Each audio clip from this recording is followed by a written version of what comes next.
বন্ধুরা, আজকে না আমার ভীষণ মিষ্টি খেতে ইচ্ছে করছে। মনটা খুব চাইছে মিষ্টি মিষ্টি।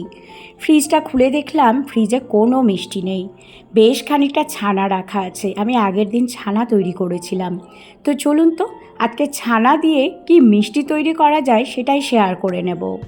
ফ্রিজের মধ্যে ছিল আমার প্রায় হাফ কেজি মতো ছানা। ছানা আমি তৈরি করে রেখেছিলাম কারণ আমি বাড়িতে পনির তৈরি করে নিই। তো পনির তো বানানো হয়নি, আর পনিরের তরকারি করব ভেবেছিলাম। তাই সেই ছানাটা দিয়েই আজকে একটা ভীষণ সুন্দর মিষ্টির রেসিপি করে নেব। ছানাটা যেহেতু আমার ফ্রিজে রাখা ছিল, তাই আমি ফ্রিজ থেকে 1 ঘন্টা আগে বার করে রেখেছিলাম। এবার সেই বাটি থেকে ছানাগুলো আমি একটি প্লেটের মধ্যে ঢেলে নেব, কারণ ছানাটা কিন্তু আমার বেশ এখনও শক্ত রয়েছে। সেটাকে চামচ দিয়ে দিয়ে এইভাবে একটু ভেঙে নিচ্ছি। বাড়ির তৈরি ছানার তরকারি হোক বা মিষ্টি, তার কিন্তু একটা দুর্দান্ত টেস্ট হয়। আর বাজারের কেনা পনিরের তরকারি আমার খুব একটা পছন্দ হয় না। যেহেতু আমি খাঁটি দুধটা পেয়ে যাই, তাই বাড়িতেই করে নিই। প্রথমে ওভেনে একটা কড়াই চাপালাম। কড়াইয়ের মধ্যে আমি নিয়ে নিলাম এখানে 2 কাপ পরিমাণ দুধ। আমি এখানে লিকুইড গরুর দুধ নিয়েছি। দুধটাকে একটু ভালো করে ফুটিয়ে নিতে হবে। এইভাবে দুধের মধ্যে একটু ফোটন্ত ভাব আসলেই একটু ভালো করে নেড়ে নেব। এইভাবে আরও 2-3 মিনিট দুধটাকে আরও একটু ফুটিয়ে নেব। এরপরে যে ছানাগুলো আমি ভেঙে রেখেছি, সেই ছানাটা আমি দুধের মধ্যে দিয়ে দেব। দুধের মধ্যে দেওয়ার পর সেটাকে অনবরত নাড়তে থাকতে হবে।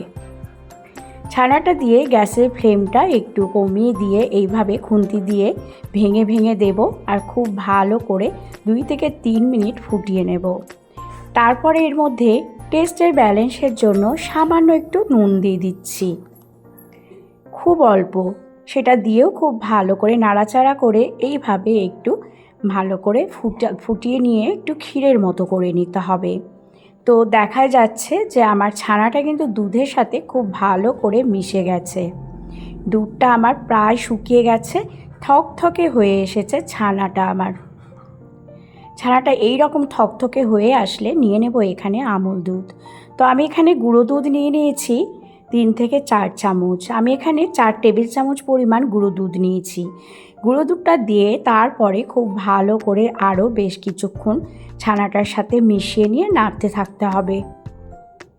আর এই মিষ্টিটা কিন্তু খুব সহজে হয়ে যায় করতে, এমন কোনো সময় লাগে না।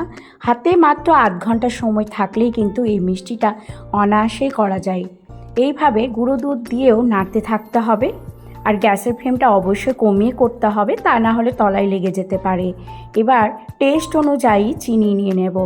আমি এখানে প্রায় 4 চামচের মতো চিনি নিয়েছি। টেস্টের ব্যালেন্সটা মাথায় রেখেই নিতে হবে। যে যেমন মিষ্টি খেতে পছন্দ করে সেইভাবেই কিন্তু চিনিটা বাড়িয়ে বা কমিয়ে নিতে পারেন। তো আমি এখানে চিনি দেওয়ার পর আবারও নাড়তে থাকবো। তো নাড়তে নাড়তে আমার ছানার যে ক্ষীরটা একেবারে এইরকম শুকনো হয়ে গেছে, আঠালো হয়ে গেছে। গ্যাসটা কিন্তু আমি বন্ধ করে দিলাম। দেখে বোঝা যাচ্ছে যে কতটা সুন্দর আর বেশ থকথকে আঠালো টাইপের হয়ে গেছে। এবার আমি কড়াইটা নিচে নামালাম। নামানোর পর এর মধ্যে আমি নিয়ে নেব অল্প একটু ঘি, হাফ চামচেরও কম, ফ্লেভারের জন্য। আর এই ঘিটা দিলে কিন্তু টেস্টটাও বেশ সুন্দর হয়।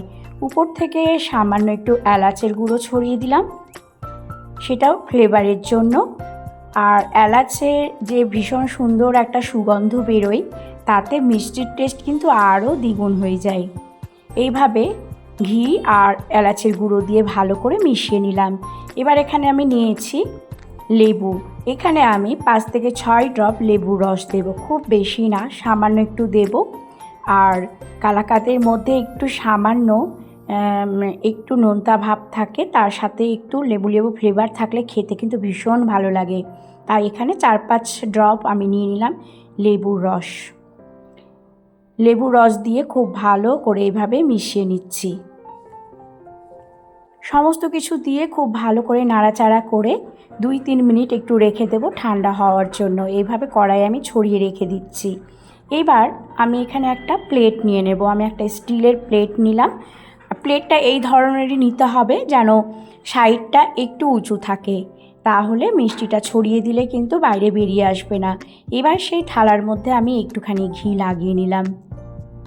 ঘি লাগিয়ে নিলে তাহলে মিষ্টিটা খুব সহজে উঠে আসবে। ঘিটা ভালো করে থালার চারিদিকে আমি লাগিয়ে নিলাম। এবার ছানার মিশ্রণটি আমি এর মধ্যে ঢেলে নেব। মিষ্টি তৈরির উপকরণটা আমি এর মধ্যে নিয়ে নিলাম পুরোটা। তো বন্ধুরা, এইভাবে মিষ্টি কিন্তু খুব সহজে হয়ে যায়।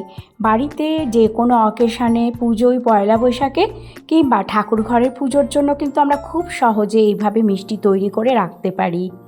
আর বাড়িতে যাদের গোপালের বিগ্রহ আছে বা পুজো হয়, নিত্য পুজো, তারা কিন্তু খুব সহজে এই মিষ্টিটা বানিয়ে ফেলতে পারেন। আর ভীষণ সুন্দর লাগে।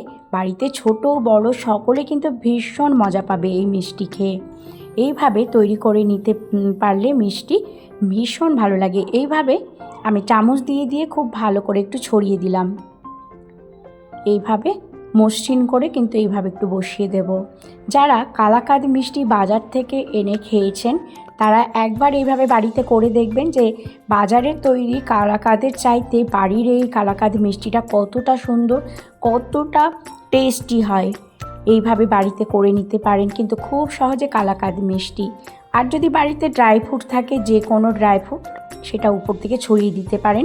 আমি এখানে কিশমিশ আর একটু কাঠবাদাম চিড়ে উপর থেকে ছড়িয়ে দিলাম। কাজু থাকলে কাজুটাও কিন্তু উপর থেকে ছড়িয়ে দেওয়া যেতে পারে।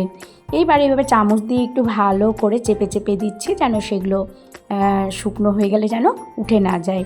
এইভাবে চামচ দিয়ে ভালো করে বসিয়ে দেব। তারপরে সেটিকে কিন্তু ফ্রিজের মধ্যে রেখে দেব প্রায় আধ ঘন্টার জন্য। খুব বেশি সময় লাগবে না, আধ ঘন্টা ফ্রিজে রাখলেই কিন্তু সেটা সেট হয়ে যাবে। ফ্রিজ থেকে আমি প্লেটটা বার করে নিয়ে আসলাম। মিষ্টিটা কিন্তু আমার খুব ভালোভাবে সেট হয়ে গেছে। এবার একটা ছুরি নেব, ছুরি নিয়ে এইভাবে চৌকো চৌকো করে মিষ্টিগুলোকে কেটে ফেলবো। এইভাবে সরু সরু করে একটা চৌকো শেপ দেব আর মিষ্টিগুলো এইভাবে তৈরি করে নেব। তো আমি প্রথমে ভাবতেই পারিনি যে কালাকাঁদ মিষ্টি এতটা ভালো হয় বাড়িতে খেতে। আমি আজকে প্রথম ট্রাই করলাম আর বাড়িতে সকলে কিন্তু ভীষণই খুশি হয়েছিল মিষ্টি খেয়ে। তো আমার মেয়ে বলছে, মা মাঝে মাঝে তো তুমি ঠাকুর ঘরে পুজোর জন্য করতেই পারো। তো আমি বললাম যে হ্যাঁ, অবশ্যই করবো। আজকে মিষ্টিটা সত্যি খুব ভালো হয়েছে। তো এইভাবে বাড়িতে ছোটোখাটো যে কোনো অনুষ্ঠানে আমরা খুব সহজে তৈরি করে নিতে পারি এই কালাকাঁদ মিষ্টি। শুধু ছানা থাকলেই হবে আর মাত্র কয়েকটি উপকরণ, যা প্রত্যেকের বাড়িতেই থাকে। এই কয়েকটি উপকরণ দিয়ে এত সুন্দর কালাকাঁদ মিষ্টি আমরা খুব সহজে তৈরি করে নিতে পারি। তো বন্ধুরা, আমার এই আজকের মিষ্টির রেসিপি কেমন হয়েছে আপনারা কিন্তু অবশ্যই জানাবেন যে রেসিপিটা কেমন লেগেছে। যদি ভালো লেগে থাকে অবশ্যই লাইক, কমেন্ট, শেয়ার করতে ভুলবেন না। আমার এই চ্যানেলটি সাবস্ক্রাইব করার অনুরোধ রইল। অনেক দিন পর আমি আবার রান্নার একটা রেসিপি নিয়ে এসেছি, যেহেতু স্কিন কেয়ারটা আমি বেশ কিছুদিন ধরে করার সময় পাচ্ছি না। তো বন্ধুরা, বাড়িতে একবার হলেও কিন্তু এই মিষ্টিটা তৈরি করে দেখবেন, খেতে কিন্তু বেশ ভালো লাগবে। আজকের এই রেসিপি কেমন লেগেছে অবশ্যই কিন্তু জানার অপেক্ষায় রইলাম। ভালো লেগে থাকলে চ্যানেলটি সাবস্ক্রাইব করার অনুরোধ রইল। আর নিত্য নতুন ভিডিও পাওয়ার জন্য আমার এই চ্যানেলটি কিন্তু অবশ্যই সাবস্ক্রাইব করতে ভুলবেন না।